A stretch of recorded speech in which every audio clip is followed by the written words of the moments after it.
ಸ್ನೇಹಿತರೆ, ನೀವು ಯಾವತ್ತಾದ್ರೂ ಯೋಚನೆ ಮಾಡಿದ್ದೀರಾ? ಕೆಲವು ಜನರು ಇಡೀ ಲೈಫ್ ಕಷ್ಟಪಟ್ಟು ಕೆಲಸ ಮಾಡಿದ್ರು ಅವರು ಅರ್ಹರಾಗಿರೋ ಪೊಸಿಷನ್ಗೆ ಏಕೆ ರೀಚ್ ಆಗೋಕ್ಕಾಗಲ್ಲ ಅಂತ. ಕೆಲವು ಜನರು ದೊಡ್ಡ ಸಕ್ಸಸ್ ಅನ್ನ ರೀಚ್ ಆದ್ರೂ ಒಳಗಿನಿಂದ ಏಕೆ ಖಾಲಿಯಾಗಿರ್ತಾರೆ ಅಂತ. ಹೊರಗಿನ ಆ ಚಾಮ್, ಫೇಮ್ ಹಾಗೆ ದುಡ್ಡು ಕೂಡ ಹೃದಯಕ್ಕೆ ಶಾಂತಿ ನೀಡದಿರಲು ಕಾರಣ ಏನು ಅಂತ ಯಾವತ್ತಾದ್ರೂ ವಿಚಾರ ಮಾಡಿದೀರಾ? ಬನ್ನಿ, ಇವಕ್ಕೆಲ್ಲ ಉತ್ತರಗಳನ್ನ ಹುಡುಕೋಣ. ನಮಸ್ಕಾರ ಸ್ನೇಹಿತರೆ, ಡ್ರೀಮ್ ಒನ್ ಲ್ಯಾಬ್ಗೆ ನಿಮ್ಮೆಲ್ರಿಗೂ ಸ್ವಾಗತ. ಇಲ್ಲಿ ನಾವು ಪ್ರತಿ ವಾರ ಒಂದು ಹೊಸ ಪುಸ್ತಕವನ್ನ ತೆರೆದು ನಿಮ್ಮ ಆಲೋಚನೆಗಳ ಬೌಂಡ್ರಿಗಳನ್ನ ಬ್ರೇಕ್ ಮಾಡಿ ನಿಮ್ಮ ಲೈಫ್ಗೆ ಒಂದು ಹೊಸ ಪರ್ಸ್ಪೆಕ್ಟಿವ್ ಅನ್ನ ಕೊಡೋ ಪ್ರಯತ್ನ ಮಾಡ್ತಾ ಇದ್ದೀವಿ. ನಮ್ಮ ಮಿಷನ್ ಏನಪ್ಪಾ ಅಂದ್ರೆ one book, one week, one new perspective ಅಂತ. ಇವತ್ತಿನ ಪುಸ್ತಕ ಯಾವುದು? ದಿ 5 AM ಕ್ಲಬ್ ಅನ್ನೋ ಪುಸ್ತಕದ ಹೆಸರನ್ನ ಕೇಳಿರ್ತೀರಾ. ರಾಬಿನ್ ಶರ್ಮಾ ಅವರು ಈ ಬುಕ್ಕಿನ ಲೇಖಕರು. ಹಾಗೆ 2018ರಲ್ಲಿ ಫಸ್ಟ್ ಪಬ್ಲಿಕೇಶನ್ ಆಗುತ್ತೆ, ಅನೇಕ ಭಾಷೆಗಳಲ್ಲಿ ಟ್ರಾನ್ಸ್ಲೇಟ್ ಆಗಿದೆ ಹಾಗೂ ಇವತ್ತಿಗೂ ಪ್ರಪಂಚದಾದ್ಯಂತ ಲಕ್ಷಾಂತರ ಜನರು ಈ ಪುಸ್ತಕದ 5 ಗಂಟೆಯ ಮಂತ್ರವನ್ನ ಅಳವಡಿಸಿಕೊಂಡು ಸಕ್ಸಸ್ಸಿನತ್ತ ಹೆಜ್ಜೆ ಹಾಕಿದ್ದಾರೆ. ಹಾಗಾದ್ರೆ ಈ ಬುಕ್ಕಿನಲ್ಲಿರೋ ವಿಷಯ ಯಾವುದು? ಬೆಳಗ್ಗೆ 5 ಗಂಟೆಗೆ ಎದ್ದು ನಿಮ್ಮ ಲೈಫ್ ನ ಕಂಟ್ರೋಲ್ ಅನ್ನ ನಿಮ್ಮ ಕೈಗೆ ತಗೊಳ್ಳೋದು ಹೇಗೆ ಅನ್ನೋದನ್ನ ಈ ಬುಕ್ಕಿನಲ್ಲಿ ವಿವರವಾಗಿ ಹೇಳಿದ್ದಾರೆ. ದಿ 5 AM ಕ್ಲಬ್ ಅನ್ನ ಸ್ಟಾರ್ಟ್ ಮಾಡೋಣ ಬನ್ನಿ. ಹಾಗೆ ಇದರ ಮೊದಲ ಭಾಗ ಸಂಘರ್ಷದ ಭೇಟಿ. ಇದು 3 ಬೇರೆ ಬೇರೆ ಜನರ ಕಥೆಯಾಗಿದೆ. ಅವರು ನೋಡೋಕೆ ಸ್ಟ್ರೇಂಜರ್ಸ್ ಆಗಿದ್ರು, ಅವರ ಪ್ರಾಬ್ಲಮ್ಸ್ ನಮ್ಮೆಲ್ಲರ ಹಾಗೆ ಇವೆ. ಈ 3 ವ್ಯಕ್ತಿಗಳ ಕಥೆಯನ್ನ ಗಮನವಿಟ್ಟು ಕೇಳಿ. ಎಲ್ಲಾ ಶುರುವಾಗೋದು ಇಲ್ಲೇ. ನಮ್ಮೆಲ್ಲರ ಜೀವನ ಇವರ ಜೊತೆ ತಳುಕು ಹಾಕೊಂಡಿದೆ. ಬನ್ನಿ ಕಥೆಯನ್ನ ಶುರು ಮಾಡೋಣ. ಮೊದಲಿಗೆ ಊರ್ಮಿಯವರನ್ನ ಮೀಟ್ ಮಾಡೋಣ. ಒಬ್ಬ ಬಿಸ್ನೆಸ್ ವುಮನ್. ಅವಳು ಕಾಲೇಜಿನ ಹಾಸ್ಟೆಲ್ ನಲ್ಲಿದ್ದಾಗಲೇ ಬಿಸ್ನೆಸ್ ಅನ್ನ ಶುರು ಮಾಡಿರ್ತಾಳೆ. ಕೆಲವೊಮ್ಮೆ ಇಡೀ ರಾತ್ರಿ ಎಚ್ಚರವಾಗಿ ಕೆಲಸ ಮಾಡ್ತಿದ್ಲು. ಫ್ರೆಂಡ್ಸ್ ನ ಜೋಕ್ ಗಳನ್ನ, ಹೀಯಾಳಿಕೆಗಳನ್ನ ತಡ್ಕೊಂಡ್ಲು. ಆದ್ರೆ ತನ್ನ ಕನಸನ್ನ ಯಾವತ್ತೂ ಬಿಡ್ಲಿಲ್ಲ. ಇವತ್ತು ಅವಳ ಕಂಪನಿ ಕೋಟಿಗಟ್ಟಲೆ ದುಡ್ಡು ಮಾಡ್ತಾ ಇದೆ. ಸೊಸೈಟಿ ಅವಳನ್ನ ಒಂದು ರೋಲ್ ಮಾಡೆಲ್ ತರ ನೋಡ್ತಾ ಇದೆ. ಪ್ರತಿ ಮ್ಯಾಗಝಿನ್ ನಲ್ಲಿ ಅವಳದೇ ಹೆಸರು, ಪ್ರತಿ ಬಿಸ್ನೆಸ್ ಈವೆಂಟ್ ನಲ್ಲಿ ಅವಳದೇ ಪಿಕ್ಚರ್.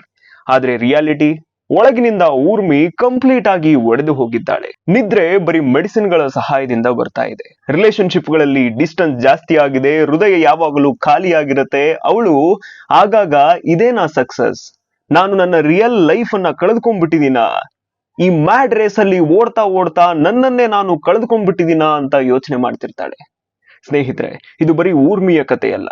ಎಷ್ಟೋ ಜನರು ಹೊರಗಿನಿಂದ ಸ್ಟ್ರಾಂಗ್ ಆಗಿ ಕಾಣ್ತಾರೆ, ಆದ್ರೆ ಒಳಗಿನಿಂದ ಬ್ರೋಕನ್ ಆಗಿರ್ತಾರೆ. ಬಹುಶಃ ನೀವು ಕೂಡ ಇರಬಹುದು, ಅಥವಾ ನಿಮ್ಮ ಸುತ್ತಮುತ್ತಲೂ ಯಾರಾದರೂ ಹೀಗಿರಬಹುದು. ಎಲ್ಲವನ್ನ ಪಡೆದ್ರೂ ಅವರಿಗೆ ನೆಮ್ಮದಿ ಸಿಕ್ಕಿರಲ್ಲ. ಇದು ನಮ್ಮ ಕಥೆಯ ಮೊದಲ ಕ್ಯಾರೆಕ್ಟರ್. ಈಗ ಬರೋ ಎರಡನೆಯ ಕ್ಯಾರೆಕ್ಟರ್ ಏನಪ್ಪಾ ಅಂದ್ರೆ, ಮಹಾನ್ ಗುರು ಒಬ್ಬ ಸ್ಪೀಕರ್ ಆಗಿರ್ತಾರೆ. ಅವರ ಮಾತುಗಳು ನೇರವಾಗಿ ಹೃದಯವನ್ನ ಟಚ್ ಮಾಡ್ತಿರತ್ತೆ. ಆ ದಿನ ಸಾವಿರಾರು ಜನರು ಅವರ ಸ್ಪೀಚ್ ಅನ್ನ ಕೇಳೋಕೆ ಬಂದಿರ್ತಾರೆ.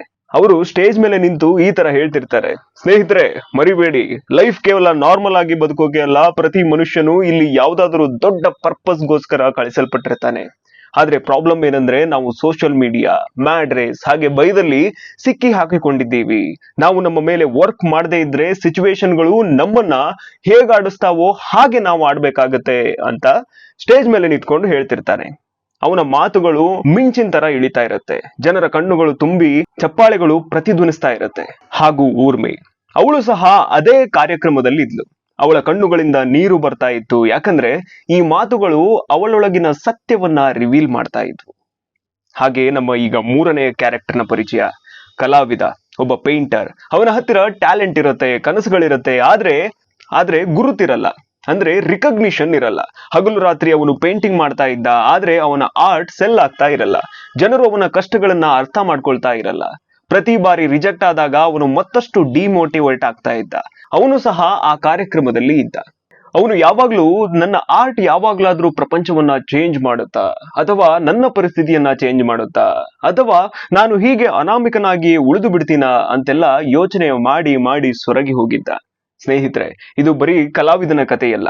ನಮ್ಮೆಲ್ರಿಗೂ ಕನಸುಗಳಿರುತ್ತೆ. ಆದ್ರೆ ಕೆಲವೊಮ್ಮೆ ನಾವು ಅರ್ಹರಾಗಿದ್ರೂ ಕೂಡ ರಿಕಗ್ನಿಷನ್ ಸಿಗ್ತಿರಲ್ಲ. ಕೆಲವೊಮ್ಮೆ ಫ್ಯಾಮಿಲಿ ಅರ್ಥ ಮಾಡ್ಕೊಳ್ಳಲ್ಲ, ಕೆಲವೊಮ್ಮೆ ಸೊಸೈಟಿ ಜೊತೆಗೆ ನಿಲ್ಲಲ್ಲ. ಹಾಗೆ ಇದೇ ಸ್ಟ್ರಗಲ್ ನಮ್ಮನ್ನ ಟಯರ್ಡ್ ಮಾಡುತ್ತೆ. ಆಮೇಲೆ ಇದ್ದಕ್ಕಿದ್ದ ಹಾಗೆ ಏನೋ ನಡೀತು.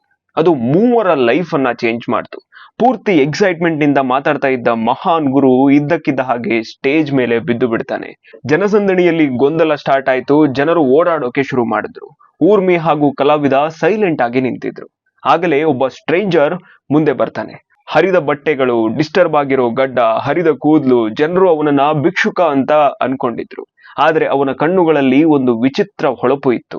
ಅವನು ಎದ್ದು ನಿಂತು ಎಲ್ರಿಗೂ ಕೇಳೋ ತರ, ಹೆದರ್ಬೇಡಿ, ಇದು ಕೇವಲ ಸ್ಟಾರ್ಟಿಂಗ್. ನೀವು ನಿಜವಾಗ್ಲೂ ಬದಲಾವಣೆ ಆಗ್ಬೇಕಾಗಿದ್ರೆ, ಬದಲಾವಣೆಯನ್ನ ಬಯಸಿದ್ರೆ ನಾಳೆ ಬೆಳಗ್ಗೆ 5 ಗಂಟೆಗೆ ನನ್ನನ್ನ ಮೀಟ್ ಮಾಡಿ. ನಾನು ನಿಮ್ಗೆ ಆ ಸೀಕ್ರೆಟ್ ಅನ್ನ ಹೇಳ್ತೀನಿ, ಅದು ನನ್ನ ಲೈಫ್ ಅನ್ನ ಚೇಂಜ್ ಮಾಡಿದೆ ಅಂತ ಹೇಳಿ ಹೊರಟು ಹೋಗ್ಬಿಡ್ತಾನೆ. ಆ ರಾತ್ರಿ ವಿಧಿ ಆ ಮೂವರನ್ನ ಜೋಡಿಸ್ತು. ಊರ್ಮಿ ಹೊರಗಡೆಯಿಂದ ಸಕ್ಸಸ್ಫುಲ್, ಒಳಗಡೆಯಿಂದ ಬ್ರೋಕನ್ ಆಗಿದ್ಲು. ಕಲಾವಿದ ಟ್ಯಾಲೆಂಟೆಡ್, ಆದ್ರೆ ರಿಕಗ್ನಿಷನ್ಗೆ ಹಸಿದಿದ್ದ. ನಿಗೂಢ ಅಪರಿಚಿತ, ಜನರು ಯಾರನ್ನ ಭಿಕ್ಷುಕ ಅಂತ ಅನ್ಕೊಂಡಿದ್ರೋ ಅವನು ನಿಜವಾಗಿಯೂ ಒಬ್ಬ ಕೋಟ್ಯಾಧಿಪತಿನ. ಹಾಗೆ ಅವನು ಅವರಿಬ್ಬರಿಗೂ ಬೆಳಗ್ಗೆ 5 ಗಂಟೆಗೆ ಮೀಟ್ ಆಗಿ, ಹಾಗೆ ನಾನು ನಿಮ್ಗೆ ಒಂದು ಹೊಸ ಪ್ರಪಂಚವನ್ನ ತೋರಿಸ್ತೀನಿ ಅಂತ ಹೇಳಿದ್ದ.